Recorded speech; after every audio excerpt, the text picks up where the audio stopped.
여러분 안녕하세요. 오늘은 제9주차 습지 그리고 하천, 호소, 우리가 흔히 호수라고 말하죠. 호수의 부영향화에 대해서 함께 논의해 보도록 하겠습니다.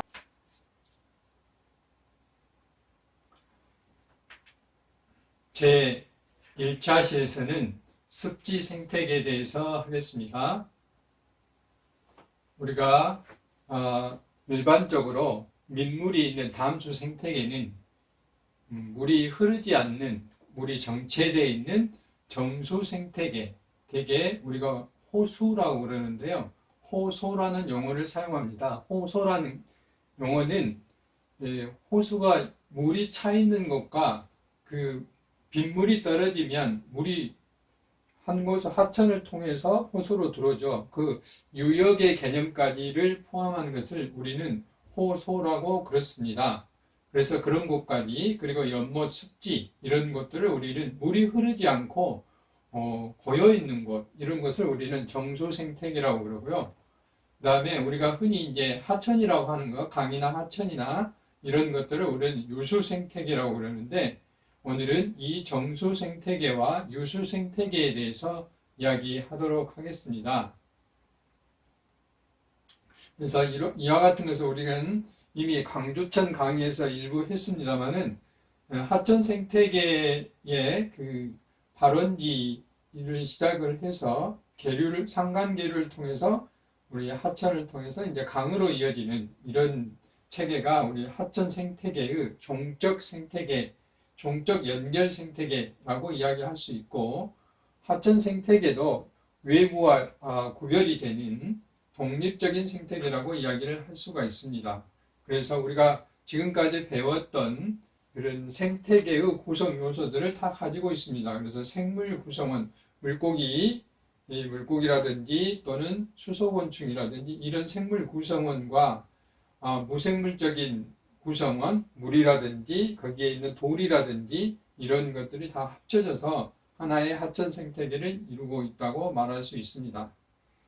먼저 이제 습지에 대해서 말씀을 드리면, 습지는 대개 우리가 살고 있는 곳의 담수, 이것은 이제 민물이라고 그러죠. 이걸 담수라고 그러는데, 담수, 그 다음에 바닷물과 같은 염수, 그 다음에 하천과 바다가 만나는 곳, 이런 곳을 기수역이라고 그러는데, 그래서 적당한 염기가, 소금기가 섞여져 있는 곳, 이런 것을 기수라고 그럽니다. 그래서 어떤 물이 됐든 간에 담수와 염수, 기수가 계속해서 영구적으로 혹은 일시적으로 그 표면을 덮고 있는 지역, 그러니까 물이 담겨져 있는 지역이라고 말할 수가 있죠. 습지는. 그래서 그곳이 어디에 있냐에 따라서 위치적으로 봐서 내륙 습지와 연암 습지로 이루어질 수 있는데, 내륙 습지는 대개 산 속에 있다든지 하천에 있다든지 하천에 가까운 곳에 있다든지 이런 것, 우리가 흔히 뭐 저수지라든지 호수라든지 이런 것도 다 내륙 습지라고 말을 할 수 있습니다. 그래서 일반적으로 유속을 조절하고 홍수 피해를 저감하는, 또 가뭄을 방지하는 이런 역할들을 합니다. 습지 기능에 대해서는 뒤에서 말씀드리도록 하겠고, 대개 이런 기수역, 하구, 강이 바다하고 만나는 곳이죠. 이런 것을 하구라고 그러는데, 이런 곳에 있는 것을 연안습지라고 합니다. 연안습지는 파도에 의한 침식이라든지 해일이라든지 이런 것들을 이제 방지해주는, 보호해주는 그런 역할들을 하는 것을 우리는 흔히 연안습지다라고 이제 말씀을 드릴 수가 있습니다. 같은 이야기인데, 우리나라는 특별히 습지를 보존하기 위해서 습지보존법이라는 법을 가지고 있습니다. 습지보존법에서도 앞에서 제가 말씀드렸던 습지의 정의가 그대로 표현이 되고 있습니다. 그래서 내륙습지와 연암습지로 나눌 수 있는데, 내륙습지는 우리가 일반적으로 알 수 있죠. 우리가 살고 있는 곳에 또는 섬 안에 도서지역이라고 그러죠. 호수라든지 또는 그 폭포가 떨어질 때 일시적으로 일어나는 소라고 그러죠. 하구 이런 쪽을 우리 내륙습지라고 그러는데, 연암습지는 일반적으로 이제 우리가 바다에 가면 만조와 간조가 있잖아요. 민물과 썰물이 있는데, 그 만조시의 수위선과 그 다음에 간조시의 수위선 그 사이에 일반적으로 우리가 이제 갯벌이라고 할 수도 있고 뭐 이런 곳인데 이런 곳들을 우리는 연안습지다라고 이제 이야기를 할 수가 있습니다.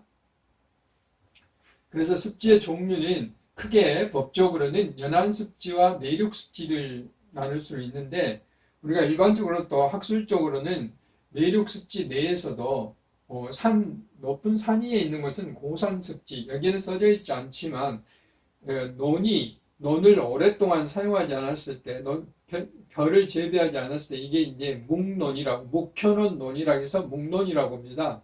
문농 상태가 되면 이것도 하나의 습지가 되는데 이런 것들이 이제 저층 습지 뭐 이렇게 또 표현합니다. 그래서 습지는 법적으로는 내륙 습지와 연안 습지로 나누는데 그곳이 어디에 위치하고 있냐에 따라서 고산 습지, 저층 습지 또는 갯벌 같은 경우 별도로 또 갯벌 습지 이렇게 표현하기도 합니다.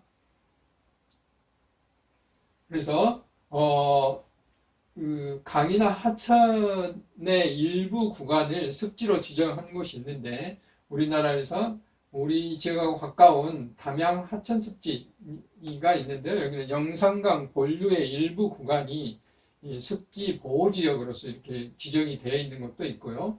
영월의 한반도 습지, 영월에 가면 한반도처럼 생긴 그 모양의 그 습지가 있어요. 그런 것을 말하고 산림습지는 앞에서 말씀드린 고산습지나 뒤에서 말씀드리겠지만 오랫동안 낙엽이나 나무가 이렇게 쌓여서 이탄을 이루고 있는 것이 있거든요. 이런 것은 이탄습지, 말씀드렸던 묵론습지, 그 다음에 섬에 지정되어 있는 이런 습지, 또 우리나라만은 독특하게 그 비무장지대에 오랫동안 사람이 드나들지 않음으로써 만들어진 농지가 50년 이상 방치된 그 묵론을 비롯한 비무장지대 습지 이렇게 이제 구분해 볼 수 있는데 이거는 이제 그냥 참고를 하시기 바랍니다. 우리나라 습지를 보존하기 위해서 습지 보존 기본 계획이라는 것을 만들어서 보존을 하고 있다 하는 내용이고요. 습지 보존 지역을 하기 위해서는 이제 크게 생태 경관 보존 지역이라고 있는데 여기는 꼭 습지뿐만 아니라 다양한 곳을 보존하기 위해서 이런 지역 보존 지역을 정해 놓습니다. 특히 그 원시적으로 자연 상태를 그대로 유지하고 있는 곳들을 우리는 생태 경관 보존 지역으로 지정을 해서 관리를 하고 있고요. 특별히 습지에 대해서는 습지 보호 지역과 습지 개선 지역으로 나누어서 보존을 하고 있는데 자연 상태가 원시성을 유지하고 있다. 원시성이라면 특별히 어떤 사람들의 인위적인 간섭을 받지 않고 생물 다양성이 풍부하게 유지되고 있는 이런 것들을 우리는 습지 보호 지역으로 특별히 보호를 하고 있다 하는 거고, 이제 습지 보존 상태가 여러 가지 훼손돼서 인위적으로 뭐 농사를 짓는다든지 뭐 이름으로 인해서 훼손된 곳들을 우리는 습지 개선 지역이라고 이야기를 합니다.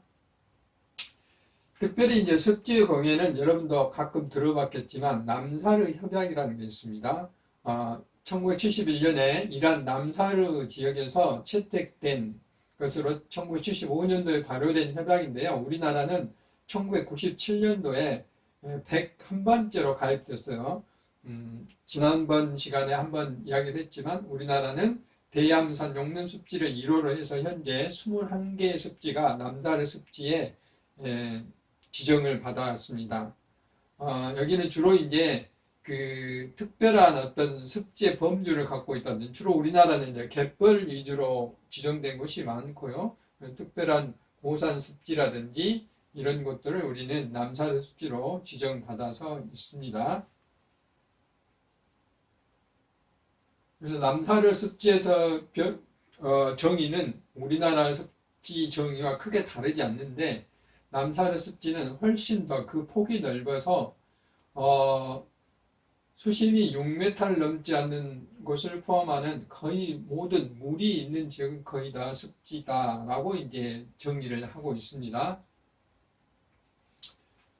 남산 습지 중에 제1호 남산 습지가 대암산 용릉 남산 습지인데, 이곳의 특징은 약 4,500년 전부터 이제 쌓여진 식물의 잔해들이 썩지 않고 거의 1m에서 1.8m 두께로 여기에 이제 분포되어 있어요. 그래서 중요한 과거부터 지금까지의 중요한 식생이나 기후변화 자료로 이용할 수 있는 곳이에요. 그래서 여기는 각종 보호지역으로 천연기념물, 습지보호지역, 산림유전자원 보호구역, 남산 습지 이렇게 다양한 보호지역으로 등록이 되어 있다는 것이죠. 여기는 이제 고산 습지를 치는 이유는 해발 1280m의 높은 층에 위치하고 있기 때문에 이렇게 하고요. 또 우리나라에서는 대표적으로 습지 그러면 창녕에 있는 우포늪을 말하죠. 여기에서 남사르 그 습지에 대한 그 회의도 열렸던 곳이죠. 경상남도 창녕군에 있는데 습지 면적이 넓고요.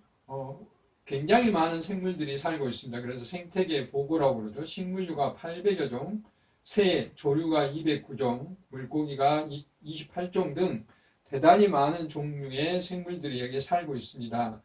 역시 마찬가지로 생태경관보전지역이나 남사르 협약습지, 우리나라 습지보호지역, 천연기념물, 습지개선지역, 다양한 보전지역으로 등록되어 있는 곳이다 라고 말씀드릴 수 있고, 이것은 특별히 우리나라에서 그 개정을 주장한 세계 최초의 남사르 습지 도시로서 인정받는 곳이기도 합니다.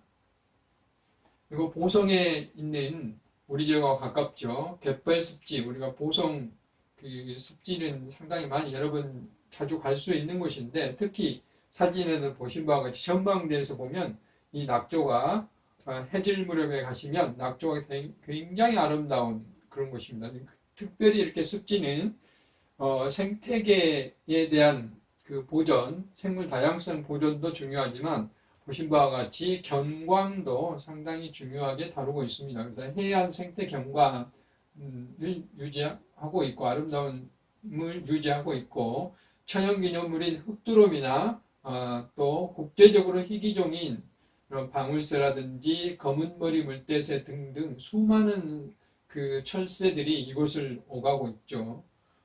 그래서 순천 습지는 대단히 유명한 곳이고요.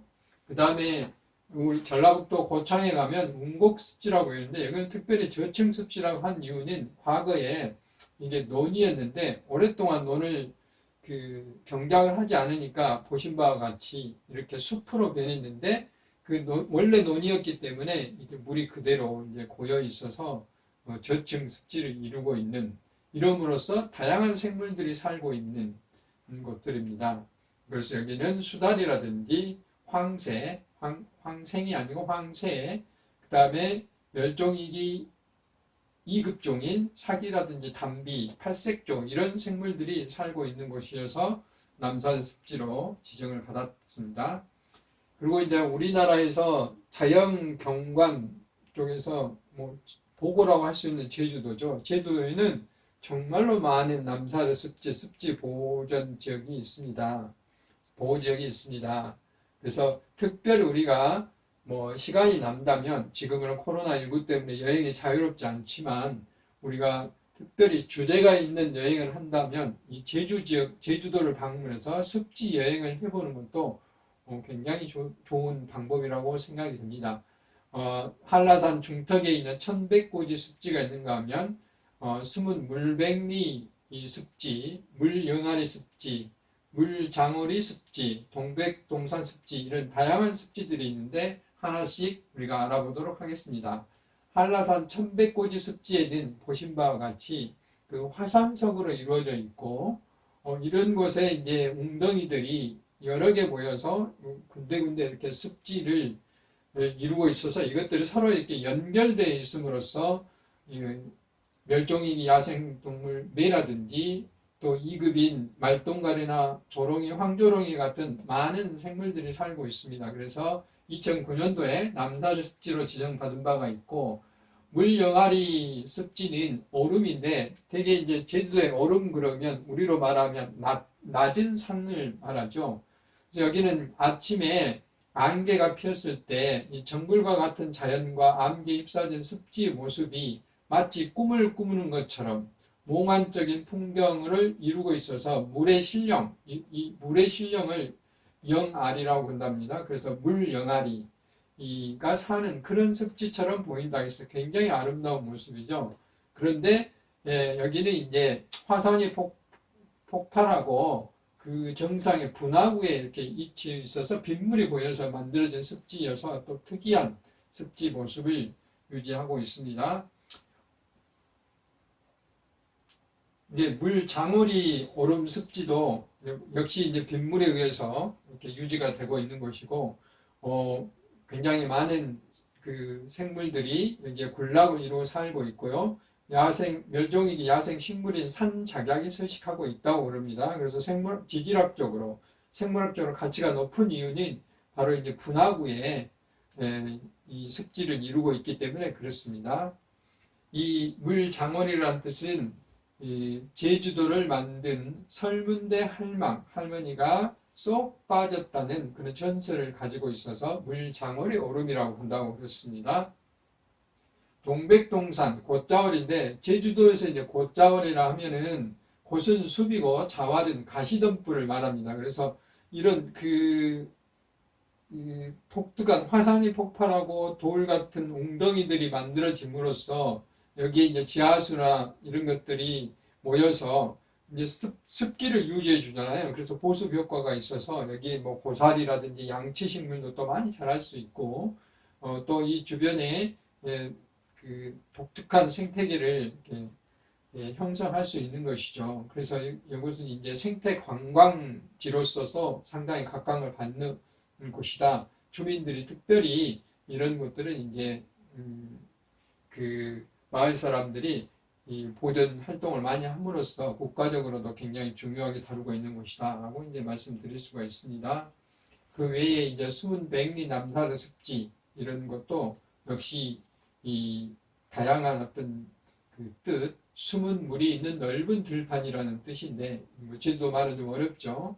아무튼 이런 것들이 이 멸종 위기종이라든지 천연기념물 등 다양한 생물 서식지로서 이렇게 작용을 하고 있습니다. 다음에 이제 비무장지대는 앞에서 제가 잠깐 설명했다시피 우리나라의 국토 핵심 생태축이 백두산부터 지리산까지의 그 종축의 대관, 백두대간으로서 우리나라의 그 종축 생태의 축이죠. 그런가 하면 우리나라 허리 쪽을 두르고 있는 그 생태계 중추가 바로 DMZ 비무장지대 습지죠. 거의 그 50여 년 동안, 60여 년 동안 전쟁 이후에 여기가 인간의 간섭을 받지 않았기 때문에 살아있는 박물관이라고 할 정도로 굉장히 많은 동식물들이 여기에 서식을 하고 있고요. 또 자연스럽게 만들어진 묵론에 의해서 이런 다양한 습지들이 현재 이렇게 이루어지고 있습니다. 그래서 우리나라에서는 이곳을 세계 평화 생태 공원, 생태 보전 지역으로 지정하고자 굉장히 많은 노력을 하고 있고, 일부는 현대도 지정되어 있고요. 수많은 습지들이 현재 우리나라 습지 보호지역으로 이렇게 지정이 되어 있다 하는 곳입니다. 이곳을 우리가 이제 통일이 돼서 방문할 수 있으면, 또 통일이 되지 않더라도 북한과 협의를 거쳐서 이것을 방문할 수 있으면 더없이 좋은 곳이라고 할 수가 있겠죠. 그 다음에 이제 도서습지, 저 신안군에 가면 장도라는 섬이 있는데 흑산도 인근에 있습니다. 장도 습지가 있는데 이것도 이제 일종의 그 산속에 있는 습지라고 할 수 있습니다. 특별히 이제 이곳 습지가 중요하기 때문에 국립공원 관리공단에서는 특별 보호구역으로 지정해서 관리하고 있고, 대암산 습지처럼 2탄층이 잘 발달되어 있는 그런 곳이라고 할 수가 있습니다. 이름으로 인해서 도용룡이라든지 이런 희귀 생물들이 여기에서 살고 있다라고 이야기를 할 수가 있습니다. 방금 이제 제가 우리나라의 남산 습지라든지 습지의 정의라든지 또 습지의 종류, 그 다음에 그 중에 특히 국제적으로 우리가 습지 보호를 위해서 남사르 협약이라는 걸 맺었는데 우리나라에도 20여 가지가 넘는 남사르 습지가 지정되어 있다. 뭐 갯벌도 있고요. 높은 산에 있는 고산 습지도 있고 또 저층에 있는 고창 습지와 같은 것도 있고 도서 지역에 신안 장도와 같은 습지도 있고 이렇게 다양한 습지들이 우리나라에도 남사르 습지로 지정받아 있고 국제 협약뿐만 아니라 법적으로도 관리가 되고 있다는 것이죠. 습지의 기능은 이제 두 번에 걸쳐서 말씀드릴 수 있는데 우선 크게 생물 다양성 유지를 하는데 수많은 생물들이 앞에서 뭐 멸종위기종이라든지 이런 생물들이 발견된 것을 말씀드렸는데 그런데 굉장히 중요하고요. 그 다음에 우리가 이제 홍수나 가뭄 뒤에서 말씀드리겠지만 기후 조절, 열섬이라든지 또는 지구 온난화라든지 이런 홍수 조절 기능을 하는데도 중요한 역할을 하고 그 다음에 이제 습지, 우리가 인공적으로 습지를 만들게 돼요. 뭐 때문에 만들냐면 여기에 이제 많은 미생물들이 살 수 있고 식물이 살기 때문에 미생물들이 거기에 있는 오염원인 유기물들을 이제 분해하거든요. 그래서 수질 정화 기능, 물을 깨끗이 하게 하는 그런 기능도 습지가 뛰어납니다. 그 다음에 이제 경제적인 기능은 우리가 여기에서 물고기도 잡아서 생활을 영위할 수 있고 또 식량이나 약초 이런 다양한 활동들을 할 수 있거든요. 지금은 이제 그런 경제적인 활동보다는 사실은 보존이 훨씬 더 중요한데 일부 그런 것도 이루어지고 있다라고 이야기를 할 수가 있습니다.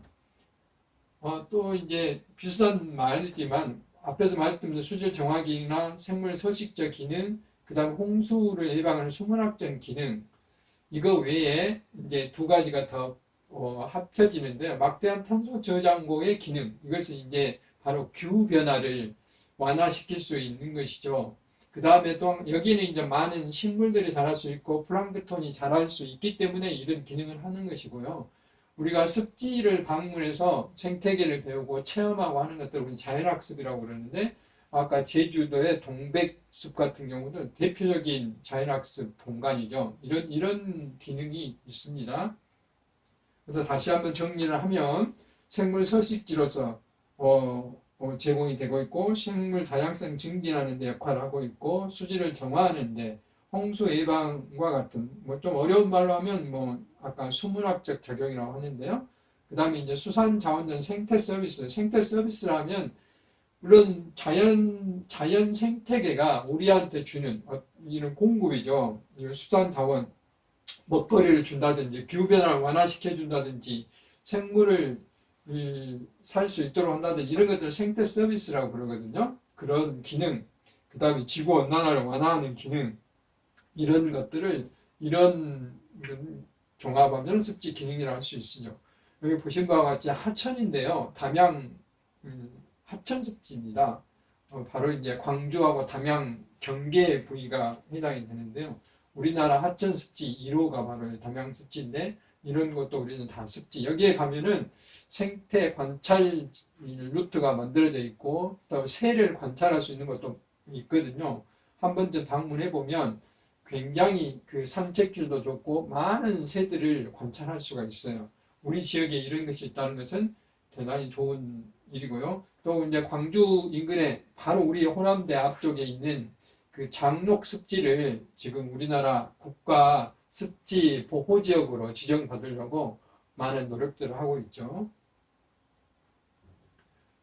이 자연 습지뿐만 아니라 인공 습지도 있는데 이제 인공 습지는 우리가 많은 도시 개발을 함으로써 옛날에 저수지가 없어지고 그러죠. 그런데 지금은 저수지를 만약에 매립을 하려면 그와 비슷한 습지를 하나 더 만들어야 돼. 이런 것을 우리는 대체 습지라고 그러는데, 이런 대체 습지의 일종이 이제 인공 습지라고 할 수 있습니다. 또한 우리가 상수원 상류, 주화모 상류나 동복호 상류 같은 이런 상수원 상류에 다양한 오염원들을 그 흡수를 해서 정화를 한 다음에 깨끗한 물을 상수원으로 내보내기 위한 인공습지들을 많이 만들어 놨습니다.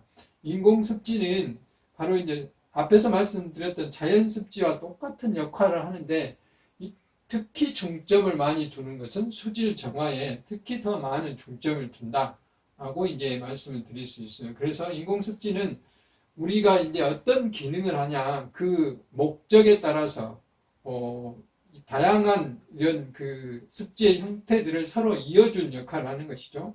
맨 처음에 침강지라 하면은 우리가 이제 비가 오게 되면 처음에 들어온 물은 흙탕물이죠. 거기 안에는 많은 비점 오염원 물질들, 그러니까 질소나 인 같은 비료 성분들이 들어있을 수 있기 때문에 이런 것들을 저감시킬 수 있는 가라앉 그 오염 물질들을 가라앉힐 수 있는 침강지, 또 이거 이제 서서히 물이 흐르게 함으로써 이런 식물들이 오염물질을 흡수하고 또 여기에 많은 미생물들이 오염물질을 분해하고 그런 것들을 반복적으로 이루어질 수 있도록 수심이 낮은 습지, 깊은 습지를 이렇게 반복적으로 계속 이어줌으로써 이제 맑은 물이 우리 상수원으로 들어갈 수 있도록 이런 인공습지는 이런 것들을 다양하게 우리가 설계해서 우리 목적에 맞도록 일을 할 수 있다라고 이제 이야기를 할 수가 있습니다.